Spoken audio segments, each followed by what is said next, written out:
Hello friends, welcome to मंथन I Q with Chandresh. मंथन I Q with Chandresh के इस ऑनलाइन प्लेटफॉर्म में आप सभी का स्वागत है। दोस्तों, हमारे द्वारा यहाँ पर डेली करंट अफेयर डिस्कस किया जाता है। जैसा कि आज है 13 फरवरी। 13 फरवरी से संबंधित आपके परीक्षाओं से संबंधित जो भी महत्वपूर्ण करंट अफेयर होगा, हम उसको यहाँ पर डिस्कस करेंगे। दोस्तों, चैनल को लाइक शेयर सब्सक्राइब करना न भूलें। बिना देर किए हुए हम अपने सेशन को स्टार्ट करते हैं। आज का हमारा पहला क्वेश्चन है, हाल ही में भारत और कौन सा देश स्थानीय मुद्राओं में द्विपक्षीय व्यापार को बढ़ावा देने के लिए सहमत हुए हैं? जिसका ऑप्शन है मालदीव, मलेशिया, भूटान, श्रीलंका। जिसका सही ऑप्शन है ऑप्शन नंबर बी, यानी कि मलेशिया। अर्थात भारत एवं मलेशिया के बीच जो है कि द्विपक्षीय बढ़ावा देने के लिए ये दोनों देश जो है कि व्यापारिक बढ़ावा देने के लिए सहमत हुए हैं। बात किया जाए मलेशिया की, तो मलेशिया की कैपिटल है कुआलालंपुर। मलेशिया की मुद्रा है मलेशियन रिंगिट। मलेशिया के प्रधानमंत्री हैं अनवर इब्राहिम। बात किया जाए मलेशिया की, तो भारत एवं मलेशिया के बीच राजस्थान में हरिमौ शक्ति नामक संयुक्त सैन्य अभ्यास हुआ है। बात किया जाए वहीं पर मलेशिया की, तो मलेशिया में आसियान समिट 2025 का भी आयोजन हुआ है। बात किया जाए मलेशिया की, तो मलेशिया विश्व का पहला एआई संचालित बैंक आरवाईटी बैंक लॉन्च किया है। यानी कि दुनिया का पहला एआई आर्टिफिशियल इंटेलिजेंस से संचालित होने वाला बैंक कौन लॉन्च किया है? मलेशिया ने लॉन्च किया है, जिसका नाम क्या है? आरवाईटी बैंक। बात किया जाए मलेशिया की, तो मलेशिया एवं भारत के बीच द्विपक्षीय वायु अभ्यास होता है। हाँ, द्विपक्षीय वायु अभ्यास उदार शक्ति 2026 मलेशिया में आयोजित हुआ है।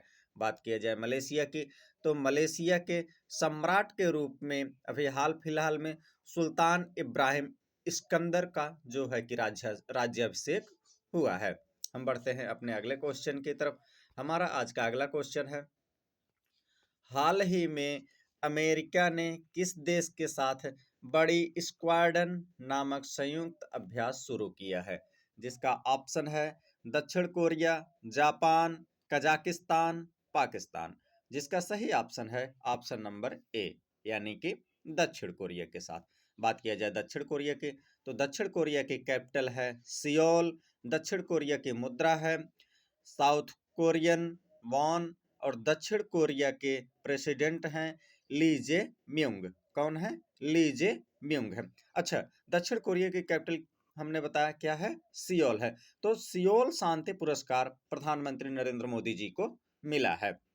बात किया जाए जो है कि दक्षिण कोरिया और नॉर्थ कोरिया की, तो दक्षिण कोरिया और नॉर्थ कोरिया को 38th degree parallel line divide करती है। यानी दक्षिण कोरिया एवं नॉर्थ कोरिया का विभाजन 38th डिग्री पैरेलल लाइन जो है कि उसको उसका विभाजन करती है। बात किया जाए दक्षिण कोरिया की, तो दक्षिण कोरिया ने स्कूल की कक्षाओं में फोन पर राष्ट्रव्यापी प्रतिबंध लगाए। हाँ, राष्ट्रव्यापी प्रतिबंध लगाया है। बात किया जाए जो है कि अमेरिका की, तो अमेरिका, दक्षिण कोरिया और जापान, ये तीनों देशों ने मिलकर के दक्षिण कोरिया के जंजू द्वीप पर फ्रीडम एज सैन्य अभ्यास किया है। कौन सा? फ्रीडम एज सैन्य अभ्यास किया है। हम बढ़ते हैं अपने अगले क्वेश्चन की तरफ। आज का हमारा अगला क्वेश्चन है, हाल ही में लॉन्च की गई ए माटी कथा कहे और Bakshi Jagabandhu the great commander नामक पुस्तक के लेखक कौन थे या कौन है? कौन है? तो जिसका ऑप्शन है विश्वभूषण हरिश्चंद्रन, ऋचा देसाई, वर्जिश देसाई, जयराम पटेल। जिसका सही ऑप्शन है ऑप्शन नंबर ए, यानी कि विश्वभूषण हरिश्चंद्रन की ये दोनों पुस्तक है। हाँ, कौन सी? ए माटी कथा कहे और Bakshi Jagabandhu the great commander. बात किया जाए जो है कि इनकी, तो बात किया जाए कुछ अन्य लेखकों की एवं उनके पुस्तकों की, तो जो है कि the great sex hack Urjit R Patel की पुस्तक है। सीपी राधाकृष्णन की पुस्तक है सनातन संस्कृति की अटल दृष्टि। क्या है? सनातन संस्कृति की अटल दृष्टि। बात किया जाए वहीं पर ऋचा शर्मा की, तो ऋचा शर्मा की पुस्तक है फाइंडिंग होम अगेन। हम एक बार फिर से रिवाइज करेंगे। ऋचा शर्मा की पुस्तक है फाइंडिंग होम अगेन। वहीं पर बात किया जाए वर्जिश देसाई की, तो वर्जिश देसाई द्वारा लिखित पुस्तक मोदी का मिशन। बात किया जाए जो है कि विश्वभूषण हरिश्चंद्रन की, तो विश्वभूषण हरिश्चंद्रन जो है कि ये आंध्र प्रदेश के पूर्व गवर्नर भी रह चुके हैं। हम बढ़ते हैं अपने अगले क्वेश्चन की तरफ। हमारा आज का अगला क्वेश्चन है, हाल ही में किस देश ने सबसे लंबे जंगली सर्प के रूप में गिनीज वर्ल्ड रिकॉर्ड बनाया है? जिसका ऑप्शन है चीन, इंडोनेशिया, दक्षिण अफ्रीका, भारत। जिसका सही ऑप्शन है ऑप्शन नंबर बी, यानी कि इंडोनेशिया ने बनाया है। बात किया जाए इस सर्प की लंबाई की, तो इस सर्प की लंबाई जो है कि 7.22 मीटर है। कितना है? 7.22 मीटर पाई गई है। बात किया जाए इंडोनेशिया की, तो इंडोनेशिया की कैपिटल है जकार्ता। इंडोनेशिया की मुद्रा है इंडोनेशियन रुपया। इंडोनेशिया के प्रेसिडेंट हैं प्रबोतो सुबियांतो। कौन है? प्रबोतो सुबियांतो। बात किया जाए इंडोनेशिया की, तो भारत एवं इंडोनेशिया के बीच गरुड़ शक्ति नामक युद्धाभ्यास होता है। आप लोग ध्यान दीजिएगा, गरुड़ शक्ति युद्धाभ्यास किसके किसके बीच होता है? तो भारत एवं इंडोनेशिया के बीच होता है। अभी हाल फिलहाल में जो है कि इंडोनेशिया के जावा द्वीप पर एक बहुत बड़ा भूस्खलन देखने को मिला है। वहीं पर बात किया जाए इंडोनेशिया की, तो इंडोनेशिया दुनिया का सबसे बड़ा द्वीप समूह है।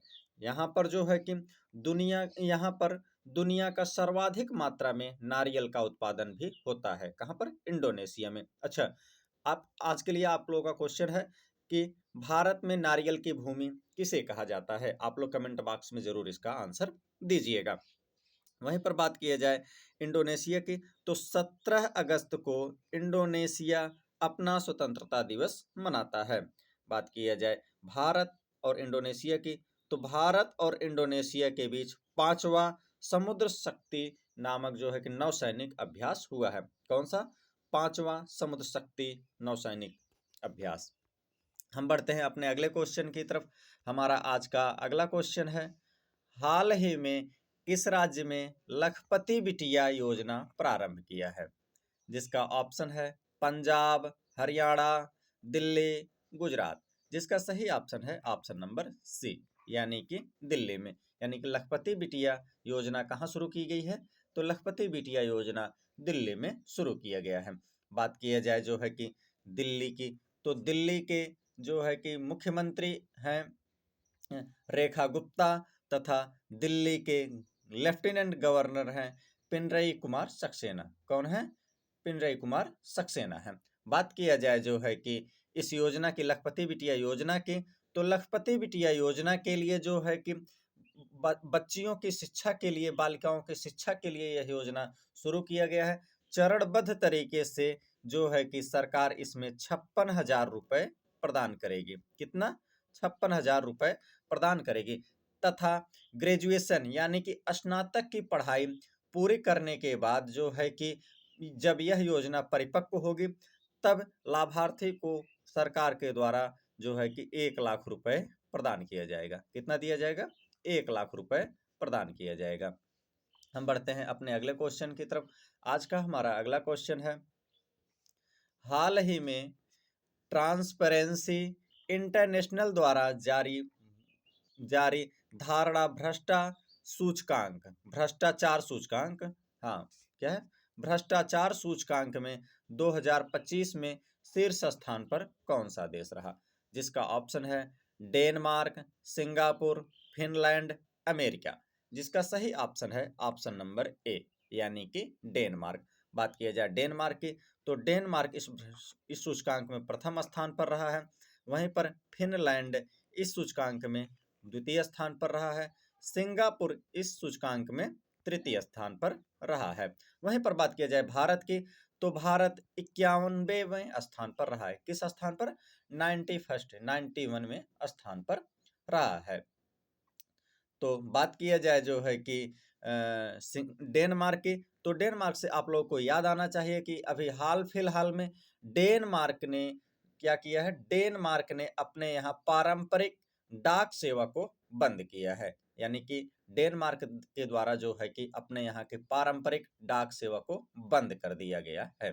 बात किया जाए डेनमार्क की, तो डेनमार्क की कैपिटल है कोपेनहेगन, डेनमार्क की मुद्रा है दानिश क्रोन, डेनमार्क के प्रधानमंत्री हैं मेट्टे फ्रेडरिक्स। कौन है? मेट्टे फ्रेडरिक्स हैं। हम बढ़ते हैं अपने अगले क्वेश्चन की तरफ। आज का हमारा अगला क्वेश्चन है, हाल ही में कौन सा राज्य सबसे बड़ा उन उत्पादक राज्य बनकर उभरा है? जिसका ऑप्शन है राजस्थान, जम्मू कश्मीर, गुजरात, उत्तर प्रदेश। जिसका सही ऑप्शन है ऑप्शन नंबर ए, यानी कि राजस्थान।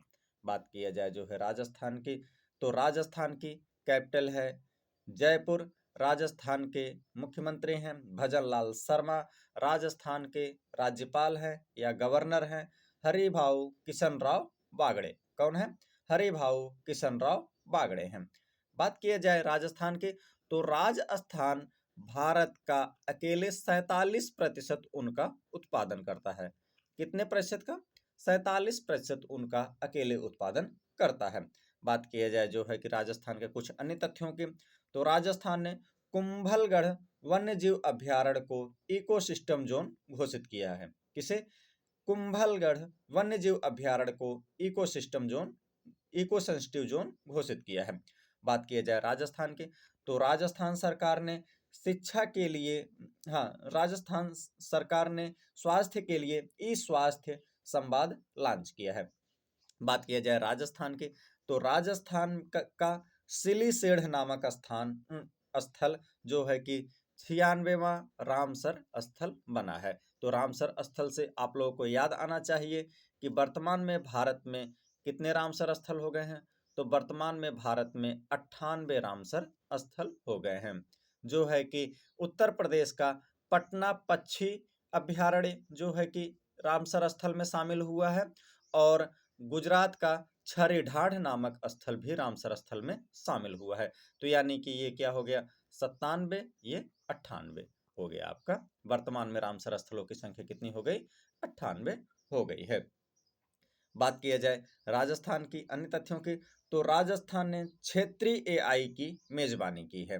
बात किया जाए राजस्थान की तो राजस्थान से आप लोगों को याद आना चाहिए, राजस्थान भारत का क्षेत्रफल की दृष्टि से सबसे बड़ा राज्य है। हम बढ़ते हैं अपने अगले क्वेश्चन की तरफ, हमारा जो कि आज का लास्ट क्वेश्चन होगा। हाल ही में अंतर्राष्ट्रीय महिला एवं बालिका विज्ञान दिवस कब मनाया गया? जिसका ऑप्शन है 7 फरवरी, 8 फरवरी, 10 फरवरी, 11 फरवरी। जिसका सही ऑप्शन है ऑप्शन नंबर डी, यानी कि 11 फरवरी को अंतर्राष्ट्रीय महिला एवं बालिका दिवस मनाया गया है। अब बात किया जाए जो है कि फरवरी महीने के कुछ प्रमुख तिथियों की, तो 1 फरवरी को भारतीय तटरक्षक दिवस मनाया जाता है, 2 फरवरी को विश्व आर्द्र भूमि दिवस मनाया जाता है, यानी कि वर्ल्ड वेटलैंड डे मनाया जाता है, 4 फरवरी को विश्व कैंसर दिवस एवं अंतर्राष्ट्रीय मानव बंधुत्व दिवस मनाया जाता है। वहीं पर 7 फरवरी को राष्ट्रीय अश्वेत HIV या एड्स जागरूकता दिवस मनाया जाता है। वहीं पर बात किया जाए 9 फरवरी की, तो 9 फरवरी को अंतर्राष्ट्रीय मिर्गी दिवस मनाया जाता है। अच्छा, अंतर्राष्ट्रीय मिर्गी दिवस जो है कि इस बार 9 फरवरी को मनाया गया है, परंतु यह जो है कि हर साल फरवरी महीने के दूसरे सोमवार को मनाया जाता है। बात किया जाए 10 फरवरी की, तो 10 फरवरी को विश्व दलहन दिवस मनाया गया है। अब वहीं पर अंतर्राष्ट्रीय महिला एवं बालिका विज्ञान दिवस जो है कि कब मनाया गया है? 11 फरवरी को मनाया गया है। दोस्तों, डेली करंट अफेयर के लिए मंथन IQ विद चंद्रेश चैनल को लाइक करें, शेयर करें, सब्सक्राइब करें। आप सभी का बहुत बहुत धन्यवाद।